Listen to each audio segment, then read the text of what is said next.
இப்ப இன் 2026 சத்தியமா இந்த விஷயத்தை இப்படி பண்ணவே கூடாது அப்படின்னு சொல்லி நீங்க முடிவு பண்ணிருக்கீங்க அப்படின்னா அது எது சார்? ஒரு இன்ஸ்டார் வந்து இந்த விஷயத்த கண்டிப்பா பண்ணணும் ஆனா பண்ண தவறிடுறாங்க அப்படின்னா அது என்னது? ஸ்மார்ட் பீப்புளாக இருந்தாலும் அவங்களும் ஹியூமன் பீயிங் தானே. இன்வெஸ்ட் பண்ணிவிட்டு அவங்க வீட்டில் போய் படுத்து தூங்கணும், பீஸ் ஆஃப் மைண்ட் இருக்கணும். 2016 சொல்லிட்டீங்க, கோவிட் சொல்லிட்டீங்க, ஆனால் அதுக்கு முன்னாடி every time the market faces a crisis. இந்த கிராஷில் காமனாக இருக்கிற ஒரு விஷயம் என்ன அப்படின்னா, வணக்கம். இந்த பாட்காஸ்ட்ல GSM இன்வெஸ்ட்மெண்ட் சர்வீசஸோட ஃபவுண்டர் முரளிதரன் சார் நம்ம கூட இருக்கிறாங்க. 30 வருஷமா இந்த ஃபீல்ட்ல ரொம்ப சக்சஸ்ஃபுல்லா 600+ கிளைண்ட்ஸோட ஃபேமிலிஸையும் அவங்களோட லைஃபையும் வந்து மேம்படுத்திட்டு இருக்காங்க. அண்ட் நவ் இந்த பாட்காஸ்ட் மூலியமா நம்மளோட லைஃபுமே கண்டிப்பா மேம்பட போகுது. சார் எப்படி இருக்கீங்க? நல்லா இருக்கேன், நீங்கள் எப்படி இருக்கீங்க? நல்லா இருக்கேன் சார். ஸோ 30 இயர்ஸ் அப்படிங்கிறது வந்து ரொம்ப பெரிய விஷயம். மார்க்கெட்டை வந்து நீங்க ஃபுல்லா அனலைஸ் பண்ணியிருப்பீங்க. 3 டிகேட்ஸா பார்த்துட்டு இருக்கீங்க. எப்ப எது நடந்தது, இதுக்கப்புறம் என்ன நடக்க போகுது அப்படின்னு எல்லாமே வந்து ஈஸி ப்ரொடெக்ஷனா இருக்கும் உங்களுக்கு. இந்த பீரியட்ல உங்களோட கணிப்புப்படி மார்க்கெட்ல இருக்கிற இன்வெஸ்டர்ஸோட மைண்ட் செட் நிறைய மாறி இருக்கா? இல்லாட்டி மார்க்கெட் டைனமிக்ஸ் மாறி இருக்கா சார்? நீங்கள் கேட்டதில் என்ன நடக்க போகுது அப்படிங்கிறது யாராலையும் ப்ரெடிக்டே பண்ண முடியாது. கண்டிப்பா. பட் என்ன நடந்தது அப்படிங்கிறத கிளியராக சொல்ல முடியும். என்னன்னு கேட்டிங்கன்னா, இப்போ மார்க்கெட் டைனமிக்ஸை பற்றி கேட்டிங்க. மார்க்கெட்டை வந்து பார்த்தீங்கன்னா, இது கான்ஸ்டண்ட்டாக அப்கிரேட் ஆகிட்டே இருக்குது. ஒவ்வொரு வருஷமும் அல்லது ஒவ்வொரு 5 இயர்ஸுக்கு ஒரு தடவையும் கம்ப்ளீட்டாக சேஞ்ச் ஆகிட்டு இருக்கு. பிகாஸ் ஆஃப் எல்லாம் கம்ப்ளீட்டாக டிஜிட்டலைஸ் ஆகிட்டு இருக்கிறதுனால எல்லாம் ஃபாஸ்ட்டாக நடக்குது. கண்டிப்பா. எல்லாம் அக்யூரேட்டாக இருக்குது. டேட்டாவெல்லாம் ரொம்ப அக்யூரேட்டாக இருக்குது. இன்னும் ஃபாஸ்ட்டாக நடக்குது. மார்க்கெட்டை பொறுத்தவரையில் இந்த சேஞ்சஸ் நடந்துகிட்ருக்கு. பட் அதிகமாக மாறினது என்ன அப்படின்னு கேட்டிங்கன்னா, இன்வெஸ்டரோட பிஹேவியர் கண்டிப்பாக மாறி இருக்கு, இல்லைன்னு சொல்லவே முடியாது. ஏன்னா ஒரு காலத்தில் நம்ம எல்லாம் பார்த்தோன்னா, நீங்கள் சொன்னீங்க இல்லையா 30 இயர்ஸ் அப்படின்ட்டு. ஸோ ஒரு 25 வருஷத்துக்கு முன்னாடினா எதில் இன்வெஸ்ட் பண்ணலாங்கிறது மாத்திரம்தான் எல்லாரோட கொஸ்டினாக இருந்தது. எதில் இன்வெஸ்ட் பண்ணலாம், எந்த ப்ராடக்டில் இன்வெஸ்ட் பண்ணால் நல்ல ரிட்டர்ன்ஸ் கிடைக்கும், எந்த ப்ராடக்டில் இன்வெஸ்ட் பண்ணால் எனக்கு ரெகுலராக வட்டி கிடைக்கும், எதில் இன்வெஸ்ட் பண்ணாக்கா என்னோட இன்னொரு 20 வருஷம் கழிச்சு குழந்தைக்கு ஹையர் எஜுகேஷனுக்கு ஹெல்ப்ஃபுல்லாக இருக்கும், கேவிபியில் பண்ணலாமா. மோஸ்ட்லி இருந்த ப்ராடக்ட் என்னன்னாக்கா போஸ்ட் ஆஃபீஸ். ரெகுலராக பணம் வேணுமா, போஸ்ட் ஆஃபீஸில் கொண்டு போய் மந்த்லி இன்கம் ஸ்கீமில் போட்டுடலாம். ஒரு 15 வருஷம் கழிச்சு பணம் வேணுமா, கேவிபியில் போடலாம், என்எஸ்சியில் போடலாம், யூடிஐயில் ஏதாவது ஒரு சில்ட்ரன் ஸ்கீம் இருக்கும் அதில் போட்டுடலாம். இந்த மாதிரி தான் இருந்த காலம். பட் அதுக்கப்புறம் தான் ஓவர் தி பீரியட் வெல்த்தை கிரியேட் பண்ணணும். அல்டிமேட்டாக நம்ம வந்து குழந்தைக்கு ஹையர் எஜுகேஷனாக இருந்தாலும் சரி, மேரேஜாக இருந்தாலும் சரி, நம்மளோட ரிட்டையர்மெண்ட்டாக இருந்தாலும் சரி, எல்லாத்துக்கும் அல்டிமேட் என்னன்னா ஒரு வெல்த்தை கிரியேட் பண்ணணும், அவ்வளோதான் இல்லையா? அந்த வெல்த்தை கிரியேட் பண்ணணுங்கிற மைண்ட் செட், அந்த பிஹேவியரல் சேஞ்சு இப்போ வந்துருக்கு. ஓகே. சரி, இந்த 3 டிகேட்ல நான் வந்து இந்த ஃபீல்ட்ல வந்த புதுசுல எனக்கு ஒரு ஸ்ட்ராங்கான நம்பிக்கை இருந்தது. இப்படிதான் இது பண்ணணும், இது இப்படிதான் செய்யணும் அப்படின்ட்டு. ஆனா இப்ப இன் 2026 சத்தியமா இந்த விஷயத்தை இப்படி பண்ணவே கூடாது அப்படின்னு சொல்லி நீங்க முடிவு பண்ணிருக்கீங்க அப்படின்னா அது எது சார்? இதை வந்து நான் ஒரு 2-3 ஃபேஸாக பிரிக்கணும். ஓகே. எப்படின்னு கேட்டிங்கன்னா, ஒரு 2004 2005 இந்த மாதிரி பீரியடில் கண்டிப்பாக மாற்றிக்க வேண்டிய விஷயம் அப்போ பண்ண தவறுன்னு நான் நினைக்கிறேன். ஸ்கீமை வந்து சூஸ் பண்ணுறதுலையும், ஸ்கீம் நல்ல ரிட்டர்ன்ஸ் கொடுக்கறதுலையும், இதுதான் வந்து கரெக்டாக ஃபினான்ஷியல் பிளானிங், இதுதான் கரெக்ட் அட்வைஸ் அப்படிங்கிறது அந்த காலத்தில் நானே நினச்சிருக்கேன். ஓகே. ஒரு பர்டிகுலர் ப்ராடக்ட் எடுக்கிறோம் சார், இந்த ஸ்கீமில் பண்ணுங்கள், இது வந்து லாஸ்ட் 1 இயரில் 25% ரிட்டர்ன் கொடுத்துருக்கு. அதுக்கு அடுத்த 2 வருஷத்தில் இது வந்து 25% ரிட்டர்ன் கொடுக்குதாங்கிறது தெரியாது, 15%ஆவது ரிட்டர்ன்ஸ் கொடுக்கும், நீங்கள் தைரியமாக போடுங்க. இப்படி தான் பேசியிருக்கோம். இப்போ தான் அதை கம்ப்ளீட்டாக நம்ம சேஞ்ச் பண்ணிட்டு இருக்கோம். கொஞ்சம் கொஞ்சமாக நம்மளும் இவால்வ் ஆகிட்டே தான் இருக்கோம்.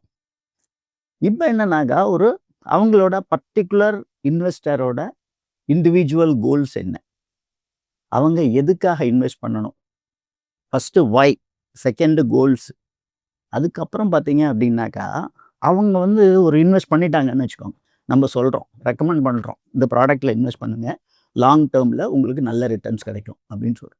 இன்வெஸ்ட் பண்ணிவிட்டு அவங்க வீட்டில் போய் படுத்து தூங்கணும், பீஸ் ஆஃப் மைண்ட் இருக்கணும். எக்ஸாக்ட்லி இல்லையா? சரி, இவர் சொல்கிறாரு நம்ம இன்வெஸ்ட் பண்ணிவிடுவோம் அப்படின்ட்டு அவங்க ராத்திரியில் தூக்கத்தை தொலைச்சிட்டு உட்காந்துருந்தாங்கன்னு வச்சுக்கோங்க, அவங்க கரெக்டாக இன்வெஸ்ட் பண்ணுறது அர்த்தம் கிடையாது. அதுக்கு என்னன்னா அவங்களோட ரிஸ்க் அப்பிடைட், அது ரொம்ப முக்கியம். என்னால் ஒரு 15% ரிட்டர்ன் நான் எதிர்பார்த்தேன்னா அதுக்கு அசோசியேட்டட் ரிஸ்க் என்ன இருக்குது, அதோட கெப்பாசிட்டி அவங்களால தாங்க முடியுமா? தாங்க முடியுமா, இதெல்லாம் பார்த்து தான் நம்ம வந்து இன்வெஸ்ட் பண்ணணும். ஒரு காலத்தில் நம்ம நினச்சது 15%, 20%, 25%, கடைசியில் இந்த ஸ்கீம் இவ்வளோ ரிட்டர்ன்ஸ் கொடுத்துருக்கு. அதுக்கப்புறம் வந்து இன்னொரு அடுத்த வருஷம், அதுக்கு அடுத்த வருஷத்தில் இந்த மாதிரி ரிட்டர்ன்ஸ் கொடுக்கும்.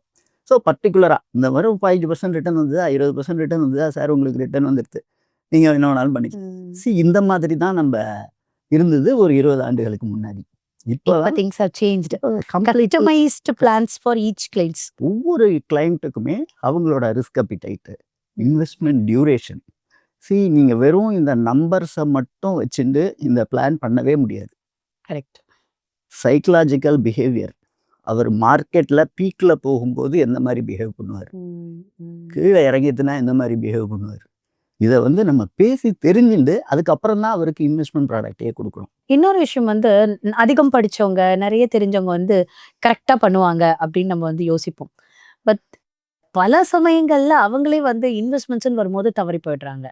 அதுக்கு என்ன சார் ரீசன்? ஸ்மார்ட் பீப்புளாக இருந்தாலும் அவங்களும் ஹியூமன் பீயிங் தானே, பணத்தை கஷ்டப்பட்டு தானே சம்பாதிக்கிறாங்க. சுற்றி வந்து மார்க்கெட்டு கீழே போயிட்டே இருக்கு, கஷ்டப்பட்டு சம்பாதிச்ச பணம் கீழே இறங்கிட்டே இருக்கு. என்ன இப்படி பார்க்கும்போது அவங்க எவ்வளவு ஸ்மார்ட்டாக இருந்தாலுமே ஒரு நொடி அப்படி ஒரு மாதிரி ஆடிரும், ஆடுறதுக்கு வாய்ப்புகள் இருக்குது. அந்த டைமில் எடுக்கிற டெசிஷன் தான் சம்டைம்ஸு அவங்கள வந்து வெல்த் டிஸ்ட்ரக்ஷனில் கொண்டு போய் விட்டுருது. ஏன்னா அது ஸ்மார்ட் பீப்புள்னாலும் அவங்க ஹியூமன் பீயிங் தான், அவங்களும் எமோஷன்ஸுக்கு அடிமையானவங்க தான், அதனால தான் எடுக்கிறாங்க. அதுக்கு நீங்கள் என்ன பண்ணலாம் அப்படின்னு கேட்டாக்கா, ஒரு பெரிய பெரிய பிஸ்னஸ் பீப்புளெலாம் நீங்கள் எடுத்துட்டீங்கன்னு வச்சுக்கோங்க, அவங்க எல்லாருமே ஒரு குருவை வச்சுருப்பாங்க. இன்வெஸ்ட்மெண்ட் குரு இல்லை, நார்மலாக ஒரு மென்டார் மாதிரி வச்சுருப்பாங்க. இன்றைக்கும் சில ஃபண்ட் மேனேஜர்ஸ் எடுத்துனாலும் சரி, சில ஹை லெவல் பிஸ்னஸ் பர்சனை எடுத்துனாலும் சரி, அவங்க வந்து இன்வெஸ்ட்மெண்ட்டை மேனேஜ் பண்ணுறதுக்காகன்னு ஒரு பர்சனை ஹையர் பண்ணி வச்சுருக்காங்க. எக்ஸாக்ட்லி. நம்ம வந்து மற்றவங்களுக்கு அட்வைஸ் பண்ணும்போது ரொம்ப கேர்ஃபுல்லாக பண்ணுவோம். மார்க்கெட்டில் சார் மார்க்கெட் இப்படி தான் இருக்கும், வலட்டைலாக இருக்கும், கீழே விழும்போது விழும், திருப்பி ஏந்திருக்கும், எல்லாம் சொல்லுவோம். இது மற்றவங்களோட பணத்தை இன்வெஸ்ட் பண்ணும்போது நம்ம அது மாதிரி சொல்லுவோம். நம்மளோட பணத்தை நம்ம இன்வெஸ்ட் பண்ணியிருக்கும்போது நமக்கு வேற யாராவது இந்த மாதிரி சொல்ல வேண்டிய அவசியம் இருக்கு. கண்டிப்பா சார்.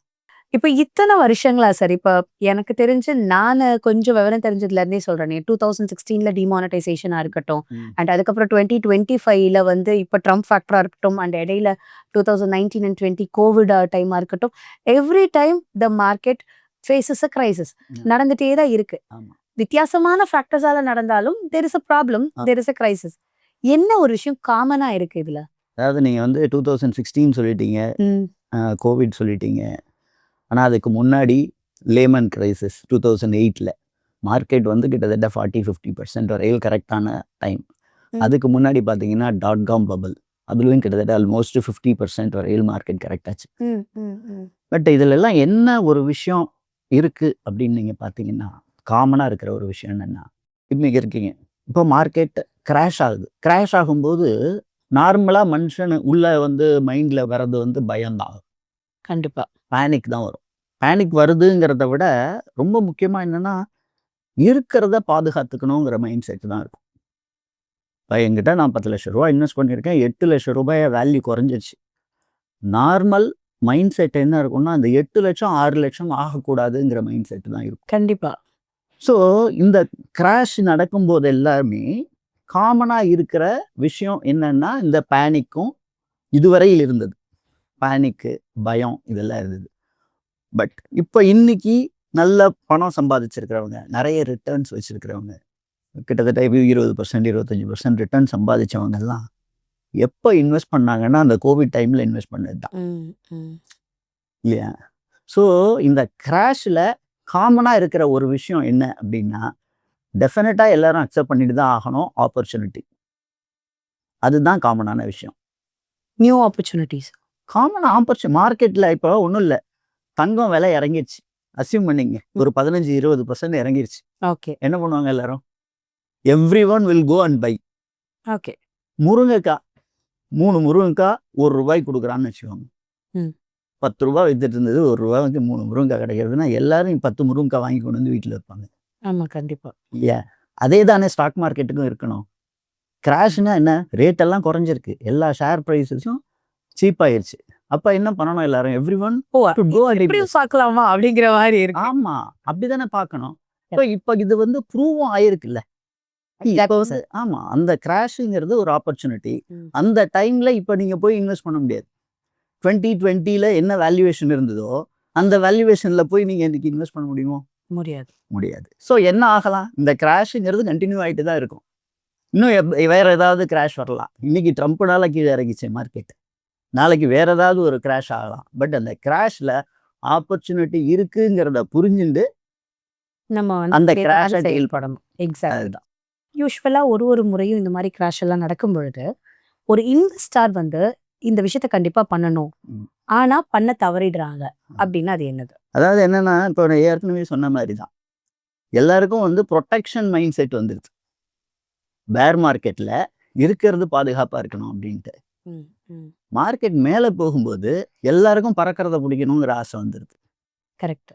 நம்ம ஒரு ஸ்ட்ராட்டஜிக்கலா என்ன கோல் மைண்ட்ல வச்சிருக்கோமோ, டிசிப்ளின்டா கன்சிஸ்டண்டா என்ன பண்ணிட்டு இருக்கோமோ அதை பண்ணிட்டே இருக்கணும் அப்படிங்கிற ஒரு புரிதல் வந்து இந்த பேர் மார்க்கெட்ல கம்மியா தான் இருக்குன்னு சொல்லணும்.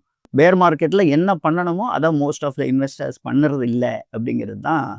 என்ன பண்ணணும் சார் ஆக்சுவலி? அந்த கீழே போகும்பொழுது நம்ம என்ன பண்ணணும்? ஒன்றும் பண்ணக்கூடாதுங்கிறத பண்ணணும். நம்ம மாட்டுக்கு என்ன பண்ணிட்டு இருந்தோமோ அதை பண்ணிட்டு இருக்கணும். ரொட்டீனை ஃபாலோ ரெகுலரா என்ன பண்ணிட்டு இருக்கோமோ அதை அப்படியே பண்ணிட்டு இருக்க வேண்டியது.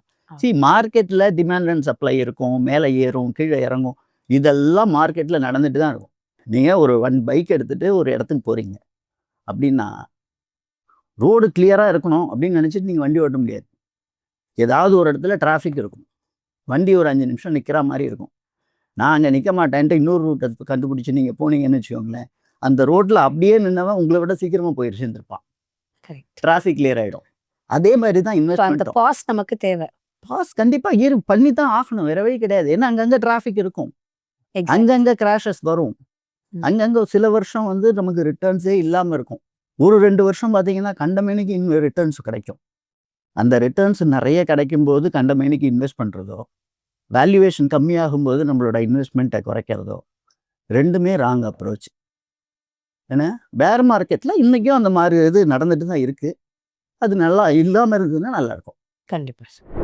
GSM இன்வெஸ்ட்மெண்ட் சர்வீசஸ் லாஸ்ட் 24 இயர்ஸாக சக்ஸஸ்ஃபுல்லாக ரன் ஆகிட்டு இருக்கு. ஸோ நாங்கள் என்ன பண்ணுறோம் அப்படின்னா, ஒரு கிளைண்ட்ஸுக்கும் அவங்களுக்கு சூட்டபிளான mutual funds, fixed deposit, insurance and பாண்ட்ஸை சஜஸ்ட் பண்ணிட்டு இருக்கோம். அந்த கிளைண்ட்டோட ரிஸ்க் அபிடேட் அண்டர்ஸ்டாண்ட் பண்ணி, அவங்களோட கோல்ஸ் அண்டர்ஸ்டாண்ட் பண்ணி அதுக்கேற்ற மாதிரி தான் நாங்கள் சஜஸ்ட் பண்ணுறோம். ஸோ உங்களுக்கும் இந்த மாதிரி ப்ராப்பரான கைடன்ஸ் தேவைப்பட்டுச்சு அப்படின்னா கீழே தெரிகிற வாட்ஸ்அப்புக்கு டெக்ஸ்ட் பண்ணுங்கள், நாங்கள் உங்களை கைட் பண்ணுவோம்.